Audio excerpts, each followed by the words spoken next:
Friends, आपके लिए मैं लाई हूँ एक बहुत ही अच्छा क्वेश्चन। जैसे पहला हमारा ये क्वेश्चन देखिए आप, भारत में महिला सशक्तिकरण में एनजीओ की भूमिका बताना है। ठीक है, भारत में महिला सशक्तिकरण में एनजीओ की भूमिका बताएं और तथा महिलाओं के लिए सरकारी योजनाएं भी बताएं। इससे रिलेटेड जो भी मतलब हमें पड़ेगा वो हम सब इसमें पढ़ेंगे। ठीक है, जैसे देखिए पहला हमारा आंसर स्टार्ट हो रहा है। तो देखिए यहाँ पे उत्तर जो है हमारा, भारत में महिला सशक्तिकरण में एनजीओ की भूमिका। तो हम इसका भूमिका है, जैसे कि देखिए, एक ऐसी जगह की कल्पना करें जहाँ लड़कियों से कहा जाता था कि वे स्कूल नहीं जा सकती हैं, महिलाओं को उनके घर तक ही सीमित रखा जाता था। आप इस जगह की भी कल्पना कर सकते हैं जहाँ लोग अजन्मे बच्चे को उसके जन्म से पहले ही मार देते थे क्योंकि वे लड़की नहीं चाहते थे। उनकी सोच थी कि अगर लड़की पैदा होती तो उन्हें उनकी शादी के लिए बहुत सारे जो है पैसे जमा करने पड़ते और फिर उस पैसे को उस लड़की में लगाना पड़ता। फिर उसके बाद और यहीं तक नहीं, वो ये भी सोचते थे कि उनको लड़कियों को शिक्षा भी ना दी जाए। ये लाखों कारणों के उदाहरण हैं कि क्यों लड़कियां अपने जीवन के लिए जीवित रहती हैं। अब धीरे धीरे लेकिन लगातार इसमें बदलाव की कल्पना करें। भारत में ये परिवर्तन एनजीओ नामक उल्लेखनीय संगठनों की बदौलत हो रहा है। वे महिला सशक्तिकरण में एनजीओ की एक आवश्यक भूमिका निभाते हैं। ठीक है, अब जो है वैसा पहले की सोच नहीं है, अब थोड़ा बहुत परिवर्तन आ रहा है, तो इसमें जो है बहुत बड़ा हाथ है एनजीओ का।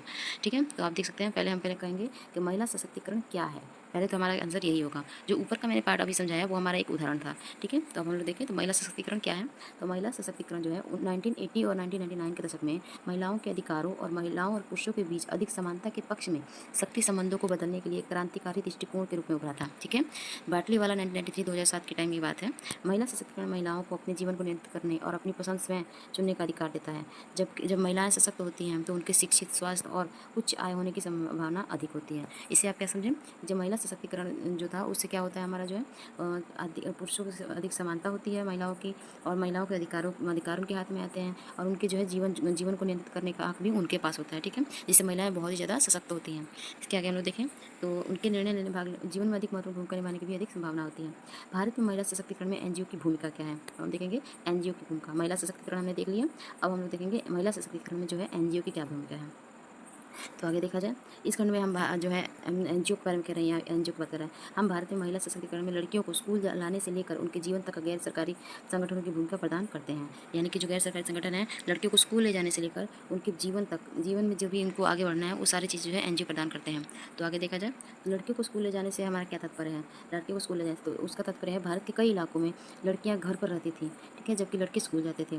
गैर सरकारी संगठनों ने इसे बदलने का फैसला किया। उन्होंने लड़कियों के लिए स्कूल खोलना शुरू किया जिसमें शिक्षा सुलभ हो।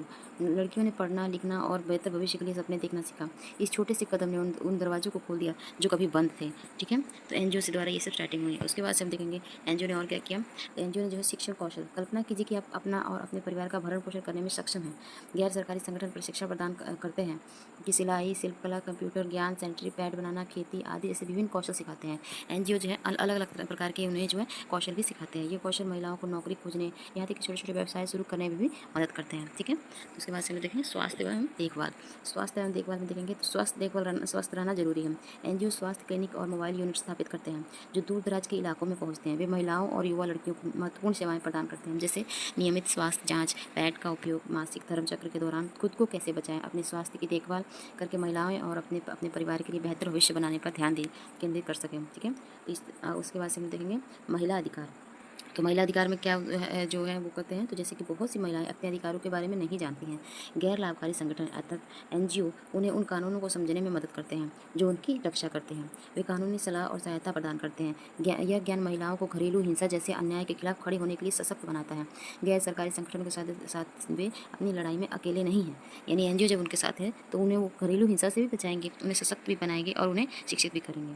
ठीक है, तो उसके बाद से महिलाओं के लिए जो योजनाएं हैं वो हमें भी हमारे क्वेश्चन में आया था। तो अब हम महिलाओं के लिए योजनाएं देखें तो महिला एवं बाल विकास मंत्रालय देश में महिलाओं को सशक्त बनाने के लिए उन्हें सभी क्षेत्रों की मुख्यधारा में लाने के लिए विभिन्न योजनाएं एवं कार्यक्रम को क्रियान्वित कर रहा है। विवरण इस प्रकार है, देखा जाए तो पहला हमारा जो है वन स्टॉप सेंटर और महिला हेल्पलाइन का सार्वभौमिकरण, स्वाधार गृह योजना, उज्ज्वला योजना, कामकाजी महिला छात्रावास, बेटी बचाओ बेटी पढ़ाओ, महिला सशक्त केंद्र एमएसके। ठीक है, ये जो है कुछ महिलाओं के लिए जो है जो नए नए कार्यक्रम स्टार्ट हुए हैं वो सारे हैं। ठीक है, उसके बाद से हम लोग देखेंगे गैर सरकारी संगठनों का ध्यान जो है उन लोगों की सामाजिक आर्थिक स्थितियों में सुधार लाने पर है जिनके साथ वे काम करते हैं। एक एनजीओ को प्रभावी होने के लिए निम्नलिखित महत्वपूर्ण विशेषताओं की आवश्यकता है। यानी कि अब हम लोग उपाय बता रहे हैं कि एनजीओ को और प्रभावी करने के लिए हमें किस किस चीज़ की आवश्यकता है।